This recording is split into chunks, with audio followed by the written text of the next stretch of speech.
इंतहाई बदनसीब है वो औलाद। फिर दोबारा सुनिए, इंतहाई बदनसीब है, बदबख्त है वो औलाद जो अपने मां बाप को कड़वे चेहरे से देखती है, जो अपने मां बाप की नाफरमानी करती है, जो अपने मां बाप के हुक्मों की खिलाफ वर्जी करती है और अपने मां बाप को झिड़की देती है। इससे बदतर कोई इंसान नहीं हो सकता। उलाइका कल अनाम बल हुम अदल, ऐसे लोग तो जो अपने मां बाप के साथ ऐसा बर्ताव करते हैं, जानवर, बल्कि जानवर से भी बदतर इंसान।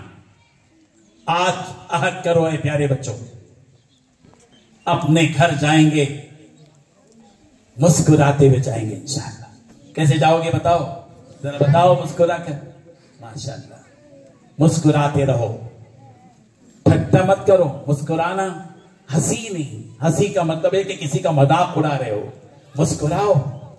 पैगंबर मुस्कुराया करते थे, वो कहना मुतबस्सिमा, पैगंबर तबस्सुम लिए हुए होते थे, मुस्कुराहट लिए हुए होते थे। मजलिस में बैठे हैं पैगंबर मुस्कुराते हुए, घर तशरीफ ले जाते हैं पैगंबर अज़वाज मुतहरात के पास मुस्कुराते हुए, दोस्तों अहबाब के दरमियान में हैं मुस्कुराते हुए, खादिमों से बात कर रहे हैं मुस्कुराते हुए, यहां तक के बिरादराने वतन गैर मुस्लिमों के साथ भी पैगंबर बात करते हैं, मगर पैगंबर के चेहरे पर गुस्सा नहीं, टेढ़ापन नहीं, कजी नहीं, बल्कि पैगंबर के चेहरे में मुस्कुराहट है। ये मोहब्बत है, ये इंसानियत है। अपने घर के सारे अफराद के साथ बात करो, तबस्सुम के साथ मुस्कुरा कर। मुस्कुराने की इजाजत है और एक हद तक हंसने की भी इजाजत है। फक़िज़हकू क़लीला, थोड़ा सा हंसो भी, मगर ऐसी हंसी मत हंसो जिसकी वजह से किसी की हंसी खत्म हो जाए। यानी जिसको कहते हैं मजाक उड़ाना, ठट्टा करना। देखियो, एक है मजाक करना जिसको मिजाह कहते हैं सीरत में, और एक है मजाक उड़ाना। इन दोनों में फर्क यह है कि मजाक उड़ाने से दूसरे का दिल टूटता है और मजाक करने से दूसरे का दिल खुश होता है। इसीलिए इस्लाम में मजाक करने की इजाजत है, मजाक उड़ाने की इजाजत नहीं है। आप तय करो, आज अल्लाह ताला ने जिसको भी पैदा किया है अपनी कुदरत और ताकत से पैदा किया है। किसी को माजूर पैदा किया है तो इसलिए नहीं पैदा किया गया है कि आप उसका मजाक उड़ाएं। ये काला, ये गोरा, और ये काना और ये अंधा और इस किस्म के माजूर और लंगड़ा अगर कोई है, गौर करो, सोचो कि अगर अल्लाह हमको उस हालत में रखता और हम पर कोई हंसता तो हमारे दिल का क्या हशर होता। ये कैफियत आप सबके अंदर होना चाहिए। मजाक करना सुन्नत है, मजाक उड़ाना हराम है।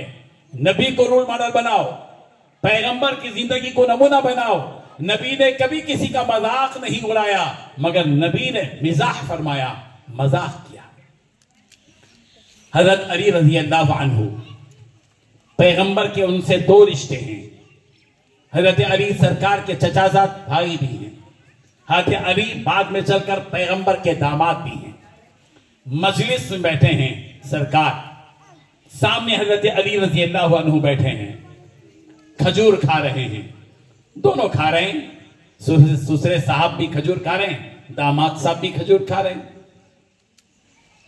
खजूर खाते हुए पैगंबर अपने जो खजूर की गुठलियां हैं हजरत अली के सामने डाल रहे हैं। हजरत अली रज़ी अल्लाह अन्हु अपने खजूर की गुठलियां सरकार के सामने नहीं डालते, बेअदबी नहीं, खुद अपने ही सामने रख रहे हैं। खजूर खाते रहे। खजूर हम जैसे नहीं खाते थे अरब के लोग, आज भी नहीं खाते। हम तो बरकतन खाते हैं और अरब के लोग हरकतन खाते हैं, यानी ग़िज़ा के तौर पर खाते हैं। हम जितनी रोटी और चावल खाते हैं उतने खजूर वो खाते हैं। हम 3 खजूर खाकर डरते हैं कि गर्मी हो जाएगी, उनको गर्मी नहीं होती, उनके जिस्म में वो चीज है। तो सरकार ने भी खजूर खाए, हजरत अली ने भी खजूर खाए। पैगंबर ने खजूर खाकर अपनी खजूर की गुठलियां हजरत अली के सामने रख दी। हजरत अली ने अपनी खजूर की गुठलियां अपने ही सामने डाल दी। बहुत देर के बाद सरकार ने हजरत अली रजी अल्लाह अन्हु से मिजाह फरमाया, मजाक नहीं उड़ाया, मिजाह फरमाया। क्या मिजाह है? अली, कितने पेटू हो, इतने खजूर खा गए। कितने पेटू हो, इतने खजूर खा गए। इसलिए कि डबल गुठलियां थी खजूर की उनके सामने। हजरत अली रज़ी अल्लाह अन्हु ने भी समझा कि पैगंबर का मूड मिजाह करने का है, मजाक करने का है, इसीलिए हजरत अली रज़ी अल्लाह अन्हु ने भी मिजाह का जवाब मिजाह से दिया, मजाक का जवाब मजाक से दिया। क्या जवाब दिया? कितना प्यारा जवाब दिया। पैगंबर, मैंने तो खजूर खाकर अपनी खजूर की गुठलियां अपने सामने रखी हैं, आप तो गुठलियों समेत सारे खजूर खा गए। अल्लाहु अकबर। यह है मिजाह। मिजाह करना सीखो, मजाक करना सीखो। मजाक करना सीखोगे तो दूसरे का दिल खुश होगा। मजाक करना नहीं सीखोगे और मजाक उड़ाओगे, किसी का दिल टूट जाएगा, और किसी का दिल टूट जाएगा तो रब्बे जुल जलाल नाराज हो जाएंगे। इसलिए मिजाक करो। पैगंबर के पास एक बुढ़िया आई और कहने लगी कि अल्लाह के रसूल, क्या मैं जन्नत में जाऊंगी? सरकार ने फरमाया, जाओ जाओ, कोई बुढ़िया जन्नत में नहीं जाती, जाओ। मिजाह फरमाया सरकार ने। वो रोने लगी, पैगंबर की जबान से निकल रहा है, रोने लगी कि बुढ़िया जन्नत में नहीं जाएगी, मैं जन्नत में नहीं जाऊंगी, बहुत रोने लगी। सरकार ने उसको बुलाया, पूछा क्यों रो रही हो बड़ी मां? उसने कहा, आपने मुझसे कहा कि कोई बुढ़ी जन्नत में नहीं जाएगी, इसलिए रो रही हूं। क्या प्यारा जवाब था सरकार का। यह है मिजाह, यह है मजाक करना। सरकार ने फरमाया, याद रखो, कोई भी बुढ़िया जन्नत में बूढ़ी होने की हालत में नहीं जाएगी, अल्लाह उसको जवान बनाकर जन्नत में दाखिल करेंगे। मैंने तुझे ही कहा कि कोई बुढ़िया जन्नत में नहीं जाती। हाँ, कोई भी बुढ़िया जन्नत में नहीं जाएगी, लेकिन जितनी बूढ़ियां हैं अल्लाह अपनी कुदरत और ताकत से उनको जवान बनाकर जन्नत में दाखिल करेंगे। इसलिए कि अगर बुढ़िया जन्नत में जाएगी तो बगैर दांतों के क्या लख लख लख दो तक खाएगी, क्या मजा आएगा उसको जन्नत में। हाँ, वहां तो बहुत कुछ खाना है, वहां बहुत कुछ पीना है, जामे शराब पीना है, वहां जबरदस्त दूध पीना है, जबरदस्त शहद पीना है, बेहतरीन पानी पीना है। और ये पानी होनी, ये बॉटल नहीं है, शराब की बॉटल नहीं है, शराब की नहरें, शराब की नदियां, दूध की नहरें, पानी की नहरें और शहद की नहरें, जितना चाहे पियो, जितना चाहे पियो।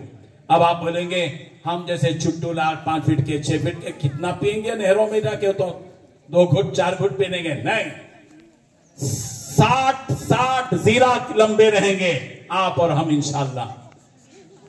हाँ, बहुत लंबे लंबे रहेंगे। ये सब इमारतें हमारे सामने छोटी लगेगी जन्नत में, ये दुनिया की इमारतें इतने बड़े रहेंगे इंशाअल्लाह। तो मैं ये बता रहा था कि पैगंबर की जिंदगी को समझो आप। सबसे पहले आप क्या करेंगे इंशाअल्लाह? नर्म दिली इख्तियार करेंगे, और दूसरा मजाक करेंगे, मजाक नहीं उड़ाएंगे इंशाअल्लाह। बोलो इंशाअल्लाह। हम मजाक करेंगे, सबसे मजाक करो, छोटों से बड़ों से अदब में रहकर मिजाह करो, मगर मजाक उड़ाने की जुर्अत मत करो। एक और चीज है, अगर आपको कोई साथी सताए, तकलीफ दे, क्या करोगे? कोई एक आध उठ के बोलो, क्या करेंगे आप लोग? माशाल्लाह, उठ के बोलिए कोई। आप तो उठी और बैठ गए, उठकर बोलना चाहिए कि बोलिए क्या करेंगे आप अगर, हाँ बोलिए, शाबाश बेटी बोलो, क्या करेंगे आप अगर आपको किसी ने सताया, दिख किया, परेशान किया, मारा, क्या करेंगे आप? जी, माफ करेंगे, माफ। क्या करेंगे? हाँ, जरा गुस्से ही से बोलो, जाओ मैंने माफ कर दिया। क्या बोलो? गुस्सा भी निकल जाएगा, माफी भी हो जाएगी। हाँ, एक ही वक्त में एक मार 2 टुकड़े। माफ करने का सीखो इंशाल्लाह। करेंगे ना माफ इंशाल्लाह? एक दूसरे को माफ करो, खूब माफ करो, जिस कदर माफ कर सकते हो